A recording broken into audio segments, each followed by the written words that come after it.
Queridos amigos, os voy a contar una historia que sucedió en invierno de 2020, es decir, a pocos días del inicio del primer estado de alarma y de la declaración de la pandemia mundial de COVID.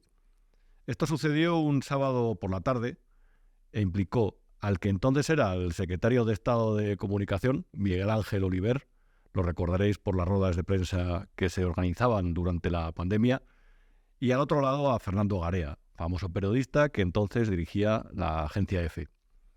Esto fue en un restaurante rodilla del Paseo de la Castellana, madrileño. Fernando Garea no sabía para qué le había llamado, su interlocutor, ese político en su día, hoy presidente de la agencia EFE. Fernando Garea era entonces el director, el presidente también, el líder de la agencia española de noticias. Pues bien, en esa conversación, en esa breve conversación, según definió el propio Garea, le destituyó, le cesó, le fulminó como el presidente de ese medio de comunicación público. ¿Y por qué? Pues por una sencilla razón. Porque consideraba que esa agencia, ese medio de comunicación público, pagado por todos los españoles, no estaba siendo especialmente sensible con los temas que estaban en la agenda del gobierno. No es el único episodio, como sabréis, que el gobierno de Pedro Sánchez ha protagonizado en este sentido. El gobierno de Pedro Sánchez ha censurado y ha manipulado los medios de comunicación. Así que llama mucho la atención escucharle ahora culpar a los demás de esas prácticas. Porque, por ejemplo, hay otro episodio que podemos contar que sucedió un tiempo antes de las elecciones generales de 2016, cuando Pedro Sánchez había comprometido dos debates. Uno en A3 Media y el otro en Televisión Española. Resulta que al presidente entonces, no fue en 2016, fue en 2019, evidentemente. El presidente no quería debatir 2 días, porque consideraba que enfrentarse un par de noches a sus rivales políticos le podría perjudicar. Pues bien, él llamó a Rosa María Mateo, desde la Secretaría de Estado de Comunicación lo hicieron, y a partir de ahí, él dijo, cambia la fecha del debate, hazlo coincidir con el de Antena 3, porque quiero ir solamente a un debate. Por supuesto, la administradora única provisional, Mateo, aceptó. Para eso está, para eso le pusieron. Y a partir de ahí se montó una polémica en Televisión Española. Desde Moncloa, desde el PSOE en concreto, concluyeron que dentro de Torre España, que es donde se hacen los informativos de RTVE, Podemos tenía mucho peso. Unos meses después, que fue en septiembre, si no me equivoco, estaba por allí un nuevo director de informativos, un nuevo jefe, para ejercer de comisario. Nos vamos a ahorrar el nombre, aunque es muy fácil de localizar. Y empezó a hacer pues lo típico que se hace en estos casos. Quien consideraba que era cercano al gobierno lo premiaba y quien no lo destituía. Eso explica, entre otras cosas, que Xavier Fortes, el famoso Xavier Fortes, pasara de presentar el programa de las mañanas de la 1 al de las noches del canal 24 horas. Aquí realmente no se premia muchas veces ni la izquierda ni la derecha. Se premia la simpatía, la afiliación y el afán de defender al partido del gobierno. Ahora mismo, al frente de ese programa de las mañanas, ya con el PSOE con el control total de RTVE, y después de haber hecho una escabechina importante que ha afectado incluso a 2 presidentes del ente, de la corporación, ahora las mañanas decía que está Silvia Echaurrondo, que desde un medio público que cuesta 1.200 millones de euros al año, cada mañana editorializa, da su opinión, y qué casualidad, no os lo vais a creer, pero siempre es favorable con los intereses de Pedro Sánchez. Lo de los últimos días, y por eso se nos ha ocurrido la idea de este programa, ha sido completamente escandaloso. Ha sido ponerse de parte del gobierno, respaldar a Pedro Sánchez dentro de ese melodrama en el que tuvo a la nación durante 5 días, esa representación extrañísima y en parte absurda, para seguir en el gobierno y para promover los cambios en el poder mediático y en el judicial que está preparando. Y en esa operación Silvia Echaurrondo le ha apoyado desde el primer momento. RTVE, 1.200 millones de euros al año. Aquí, en esta segunda edición de Lo que no te han contado, este programa que estoy muy agradecido por todo el genial, maravilloso recibimiento que habéis hecho en términos de audiencia y vuestros comentarios, vamos a desgranar no solamente cosas como el sueldo de Silvia Echaurrondo, los momentos más polémicos o más lamentables que ha protagonizado durante los últimos días, sino también vamos a poner sobre la mesa las cuentas de RTV. ¿Quién se lo lleva crudo? ¿Qué productoras son las favoritas? ¿Y qué periodistas y empresas se están beneficiando de lo que ocurre en esta casa? Yo, como sabéis, soy Rubén Arranz, escribo en El Independiente y una vez a la semana hago este programa en este gran medio de comunicación llamado V1 Media. Comenzamos, bienvenidos. Silvia Inchaurrondo, periodista de Radio Televisión Española. Esta persona se le entiende un deber de objetividad. ¿Por qué? Pues porque los medios de comunicación públicos en principio deberían destinarse a informar a los ciudadanos y a entretenerlos con programas, no a leccionarlos, a educarlos o a transmitirlos la propaganda de los partidos políticos. Yo no voy a decir que Inchaurrondo sea una propagandista, porque reitero, en este programa estamos para poner los datos sobre la mesa, para hacer nuestros análisis, pero no para decirte a ti lo que tienes que pensar. Pero sí que hay que comentar y hay que incidir en que la semana pasada se difundió entre las redacciones de toda España un manifiesto en el que se incitaba a los periodistas a adherirse a una especie de carta de apoyo a Pedro Sánchez, en el que, entre otras cosas, se criticaba el golpismo judicial y mediático. La presentadora de las mañanas de la 1, de la mañana, la hora de la 1, se llama el programa, de la televisión pública, se adhirió a ese manifiesto. Podemos ver en la imagen a continuación su texto, en el que se puede ver, entre otras cosas, los abajofirmantes y, por supuesto, su contenido. Es un calco de la carta de Pedro Sánchez, lo que dice la independencia de toda esta gente, de todos estos profesionales, entre comillas, de la información, y, por supuesto, digamos, incluso se exagera y se lleva hasta lo paródico. Se habla, reitero, de golpismo judicial y mediático, de la ultraderecha judicial y mediática. Es decir, una periodista de la televisión pública se ha venido a este tipo de prácticas. Yo creo que la conclusión es muy evidente en este sentido.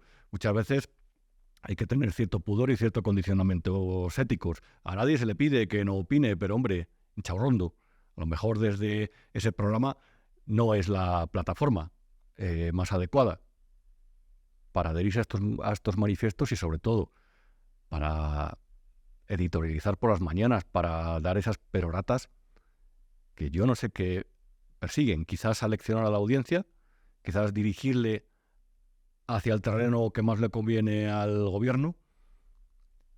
Silvia Inchaurrondo es una periodista con una trayectoria considerable, pero es verdad que antes de las elecciones del pasado 23 de julio acaparó diferentes titulares, porque en una entrevista Núñez Feijóo había sido especialmente incisiva. Aquí hay una captura de la entrevista, como vais a poder ver también, en la que, digamos, se muestra cómo puso contra las cuerdas al líder de la oposición y candidato entonces por el Partido Popular sobre asuntos como las pensiones. Está bien, un periodista no tiene que ir a pasearse a ninguna entrevista y tampoco en la televisión pública. Hay que preguntarle, por eso. Ahora bien, ¿Silvia Inchaurrondo preguntó a todos de la misma forma? Pues es evidente que no. Porque con la oposición, con los contrarios al gobierno, se aplica un criterio, y esta es mi opinión, mucho más duro, unas entrevistas mucho más hostiles y expeditivas, correcto, interesantes de ver, como puede hacer cualquier periodista, pero digamos que ese tono no se vio en casos como las entrevistas a Yolanda Díaz o a otros políticos. ¿Por qué? Pues porque al final se utiliza la televisión pública para fines partidistas, se utiliza la televisión pública para poner al frente de determinados programas y, sinceramente, yo no había visto casos en la historia reciente de RTV tan evidentes como el de Silvia Inchaurrondo, que realmente llegó a criticar las manifestaciones del campo. Estos días ha llegado a acusar de mentir a los medios de comunicación, ha llegado a copiar la terminología con todos estos neologismos de las fake news, sobre la terminología de los bulos, sobre todo lo que ha dicho Pedro Sánchez y ha sostenido y ha defendido el gobierno y sus ministros durante las últimas semanas. Aquí en este corte, que podéis ver a continuación, vamos a ver con qué contundencia, con qué lenguaje y sobre todo con qué subjetividad se emplea esta periodista. Hay páginas web que están mintiendo, y que luego no corrigen la mentira que han dicho y que luego aprovecha un sindicato de ultraderecha y mete su información falsa en una querella y un juez lo acepta. Quiero decir, la narrativa de los hechos es esa. Y yo desde luego estoy con Juanma. Aquí hay políticos que señalan a otros políticos, periodistas que señalan a políticos que señalan a periodistas en sede parlamentaria. Hombre, yo creo que igual alguien debería parar y decir si esto es lo que queremos para nuestro país. La mentira, según Silvia Inchaurrondo, y los medios de comunicación que mienten. ¿Y qué es la mentira y qué es la verdad? Parece ser que el gobierno y sus terminales mediáticas están dispuestos a resolver esta duda dentro de este periodo en el que hemos entrado en una especie de ebullición a la que nos ha llevado Pedro Sánchez dentro de sus intentos de fortalecerse en el poder. Pero llama la atención algo, desde luego, sobre el discurso que estamos viendo. Porque, por ejemplo, el medio Infolibre hace unas semanas publicaba una información que era falsa sobre una ayuda de la Junta de Galicia, que cobró una empresa de la que se supone que pertenecía la mujer de Núñez Feijóo, a la que representaba. Esto evidentemente era falso. Pero mientras ese medio rectificó esa mentira o ese error, según se quiera ver, tanto la ministra Montero, María Jesús Montero, como el presidente del gobierno, se nos lanzaron en cara a líderes de la oposición, porque ellos también mienten y ellos también se hacen eco de las mentiras. ¿De qué estamos hablando aquí? Evidentemente de hacer prevalecer la verdad oficial sobre el resto. Podemos ponernos en lo que ocurrió durante la pandemia y podemos trasladar el mensaje a Silvia Inchaurrondo. Silvia, ¿no mintió el gobierno sobre el comité de expertos, por ejemplo? ¿No mintió, como decíamos en el primer programa la semana pasada, el día 10 de junio de 2020, cuando afirmó el presidente del gobierno: juntos hemos vencido al virus? ¿Pero qué vencer si faltaban 3 meses, más de 3 meses para que se patentara, se presentara la patente de la primera vacuna, la de Pfizer? ¿Qué es la mentira y qué es la verdad? ¿Solamente la publican, dicen mentiras los enemigos del gobierno? ¿O la prensa crítica? Porque quizá no son enemigos, simplemente son críticos, son prensa que lo que se está ocupando es de auditar al poder para señalar sus excesos, algo que es fundamental en una democracia y que desde luego el medio de comunicación público no está haciendo cuando emplea a una periodista muy bien pagada, como veremos posteriormente, para reproducir ese tipo de consignas, porque ella lo negará, pero ese discurso, como el que hemos visto en el corte anterior, desde luego pertenece a una consigna gubernamental. El gobierno ha mentido, el gobierno miente. El pasado lunes, en la entrevista que concedió Pedro Sánchez a Radio Televisión Española, después de una comparecencia pública en la que ni siquiera dejaron entrar a los periodistas al recinto de Moncloa, ni mucho menos preguntar, es decir, una comparecencia en la que lanzó su mensaje, me quedo, y sus advertencias, hay que regenerar la democracia, hay que limpiar de la vida pública a quienes la enfangan, entre ellos los medios de comunicación y los jueces de derecha. Jueces de derechas que actúan en beneficio de la derecha, se supone. Después de eso, después de negarse a contestar las preguntas de los medios críticos, como publicaba este martes en El Independiente, el presidente del gobierno fue a Radio Televisión Española. Y ahí fue escandaloso. Porque ahí, entre otras cosas, lo que reconoció es su interés en legislar sobre, o en controlar, o en proponer un debate sobre los medios de comunicación. Y ahí básicamente volvió a atribuir la capacidad de lanzar bulos a la prensa crítica. Los suyos se pueden equivocar, pero siempre dicen la verdad o siempre lo pretenden. Los otros lanzan bulos e intoxican. ¿Y quién intoxica aquí? En esa misma entrevista dijo que Núñez Feijóo considera que su mujer, como esposa del presidente del gobierno, no puede trabajar, no debe trabajar, que cualquier actividad privada que esté más allá del ámbito doméstico es completamente improcedente. Eso es mentira. Se refería a un corte que escuchó en Onda Cero, en el programa de Rafa Latorre, en el que Núñez Feijóo dijo exactamente lo contrario. Básicamente lo que hizo ver es que hay actividades que son incompatibles porque está bajo la sombra del mal uso de la influencia, como las que tienen que ver con los fondos europeos, por cierto, Pero no dijo que dejara de trabajar. Dijo que por supuesto que para él Begoña Gómez puede trabajar. ¿Quién lanza bulos? El gobierno también, Silvia. El gobierno también. ¿Y quién hace las campañas? Pues según Silvia Chaurrondo, como vamos a ver en este corte, como siempre el infierno son los otros. Vamos a ver el vídeo. Se llama mentira. Es mentira. Y claro, el problema de la mentira es que si nos circunscribimos al caso actual, pues claro, igual no lo vemos claro. Pero es que la mentira comenzó hace 20 años. Comenzó el 11 de marzo. Es que ustedes se acuerdan de cuando decían que el 11 de marzo era obra de la banda terrorista ETA. ¿Se acuerdan de cuando montaron un caso contra Podemos por la supuesta financiación ilegal, el caso Neurona, y quedó en nada años después de haberles mantenido ahí en tribunales? ¿Se acuerdan de la Operación Cataluña? Es que claro, es un suma y sigue lo de Begoña Gómez, yo creo que es la gota que colma el vaso. Pero es que aquí, y yo creo que para sonrojo, en estos momentos, fíjense, de políticos, jueces y periodistas que publicaron mentiras sobre esos 3 asuntos. Este es el contexto. Y luego sumen ya esa denuncia contra Begoña Gómez, que en al menos uno de los puntos lleva un bulo que ha sido desmentido ya. Solamente miente una prensa, la otra no. Vamos a ser claros. La prensa muchas veces miente, porque hay buena prensa y hay mala prensa, como hay buenos médicos y hay malos médicos. Hay buenos profesionales y malos profesionales en todos los ámbitos. Y la prensa de partido, la prensa de congregación y la prensa que utilizan las empresas privadas como ariete existe, eso no se puede negar. Pero atribuir todo eso a la oposición, a Telemadrid, como decía Pedro Sánchez en la entrevista a RTVE, porque Telemadrid la controlan los otros, eso es escandaloso.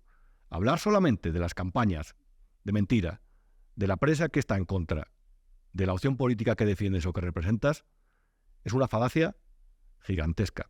Pero bueno, este es el tiempo, queridos amigos, de los periodistas que son activistas, de los periodistas que representan y de los periodistas que se han creado un perfil ideológico a través del cual, pues en muchos casos, les va muy bien. Eran días para significarse. Es cierto, el presidente del gobierno lanzó un órdago a sus enemigos delante de la ciudadanía, como han hecho otros representantes de esa ideología y de similares a lo largo de la historia. Se han escudado en el pueblo o han hecho un llamamiento al pueblo para intentar fortalecerse en sus momentos de máxima debilidad. Por supuesto, el mundo de la cultura ha vuelto a significarse, a posicionarse del lado de la izquierda. Porque claro, aquí se trata de que hay de lo mío y que me quedo sin cenar. Llama mucho la atención lo que sucedió el pasado domingo en Madrid. En un auditorio se congregaron, más allá de lo que hizo Pedro Almodóvar, que publicó una carta en el diario.es en la que decía que había llorado cuando había leído la carta de Pedro Sánchez. Pobre Pedro, qué disgusto. Había llorado.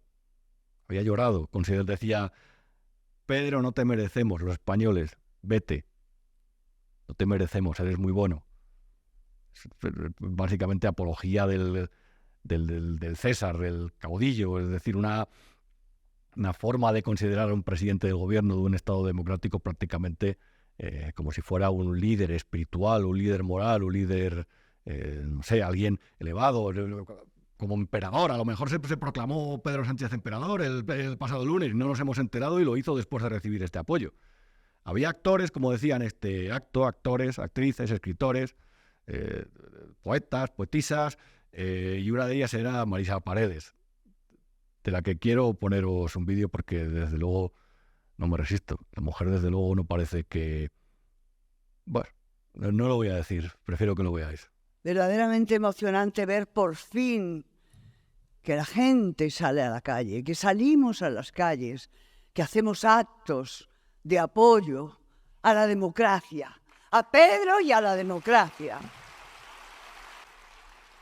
Era desasosegante, era terrible esa sensación de soledad, de impotencia, de dolor, de decir no vamos a hacer nada, pero no vamos a hacer nada. Pero verdaderamente no tenemos el sentimiento hondo y profundo de que el país está en un momento peligroso. El país está en un momento peligroso. Se teme una regresión de los derechos. Como siempre, o soy yo o es Franco. Como siempre, o es la izquierda progresista, la opción acertada, o la derecha, que lo único que intenta es retroceder en derechos. Quitarle usted la pensión, a lo mejor, dice, como comentaba Alfonso Guerra a los pensionistas en los mítines de esos primeros 90. La derecha es peligrosa. Los actores y las actrices, como Marisa Paredes, defienden al PSOE, a Pedro, a su Pedro, al que les da el dinero. También lo hacen los otros, realmente, es decir, las subvenciones al cine, tan numerosas y tan cuestionables, de un asunto que, por cierto, le podríamos dedicar otro programa, lo haremos encantados, porque es necesario, pero claro, parece que se portan mejor. Lo de Silvia Anchaurrondo tampoco es gratis. Ella está bien pagada. Vamos a ver en esta imagen, porque reitero, una de las claves de este programa va a ser poner en negro sobre blanco la realidad, las informaciones, mostrar datos, mostrar documentos oficiales, si se puede. En esta imagen se puede apreciar una respuesta que a mí mismo en el buzón de transparencia me hizo Radio Televisión Española, firmado por el director de su departamento de asuntos jurídicos, y ahí se puede ver lo que ella cobra. Básicamente, factura a través de una empresa que se llama Sukun Comunicación. Por hacer el programa de las mañanas de la 1, solamente fíjate lo que cobras tú cada mes por tu actividad. Pues fíjate lo que cobra Inchaurrondo, lo que percibe. Ahí lo puedes ver en la imagen. Por cada día que se levanta y hace el programa son 700 euros, solamente en concepto de presentadora. Un máximo de 260 capítulos al año. Y por ser codirectora del programa, 7.887 euros al mes. Este contrato se firmó al final de la pasada temporada. Se rubricó, según este documento, en agosto, es decir, posteriormente a las elecciones generales. Dura 2 años.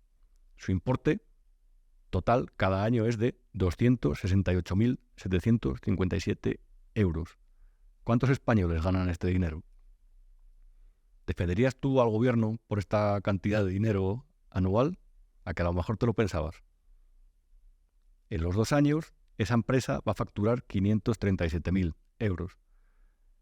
Pero es que a Silvia Anchaurrondo le han caído otros proyectos, como aquel en el que iban a elegir al mejor español de la historia. No se sabe realmente, Televisión Española no sabe lo que facturó la productora, pero sí que reconoce que en la partida de presentadores había 25.000 euros por programa. ¿Los cobró íntegros? No lo sabe, pero eso venía en esa partida. Desde luego no está mal pagada. Y lo que llama la atención es que antes de que Transparencia reconociera esto, Silvia Anchaurrondo amenazó a medios de comunicación como El Mundo con iniciar acciones legales por publicar mentiras sobre su sueldo. La periodista que habla de lanzar bulos, de cómo la derecha miente y de cómo la prensa de izquierda se equivoca, pero intenta decir la verdad, que es muy importante este concepto porque es escandalosa la diferencia. Pero la periodista que habla de mentiras, que la habéis escuchado, intentó mentir sobre su sueldo. O por lo menos ocultar determinada verdad. Y además amenazó a los medios de comunicación. Pero reitero, ¿cuánto vas a ganar tú, espectador, en 2 años? Silvia Anchaurrondo, solamente por el programa en el que editorializa, en el que traslada su opinión todas las mañanas, 537.000 euros. Y ella lo negó. En fin, vamos a hablar ahora con una persona que es muy interesante, que se jubiló hace unos meses, que es Miguel Ángel Idígoras, conocido corresponsal de Radio Televisión Española. Vemos en la imagen a Miguel Ángel Idígoras. ¿Qué tal, Miguel Ángel? ¿Cómo estás? Hola, ¿qué tal, Rubén? Encantado de estar contigo y nada, un placer poder colaborar. Miguel Ángel se acaba de jubilar de Radio Televisión Española y a lo largo de su trayectoria de 35 años en la casa, más o menos, nos ha contado múltiples acontecimientos, entre otros el Brexit, porque fue corresponsal en Londres, también fue corresponsal en Rabat, tiene una trayectoria larga en Radio Televisión Española y ahora, desde hace unos años, en realidad, escribe para Economía Digital en el que publica sus artículos y sus reflexiones Y realmente se me ocurrió llamarle porque hace un par de semanas, a lo sumo, publicó un artículo el que era especialmente crítico con Radio Televisión Española. Y realmente Miguel Ángel parece que es una etapa en la que invita por lo menos a ser crítico y a reflexionar sobre esta empresa. Sí, mira, Rubén, yo mientras estaba en nómina en Televisión Española, tenía cierto pudor, ¿no?, a la hora de criticar a la empresa en la que uno trabaja y la nómina, ¿no?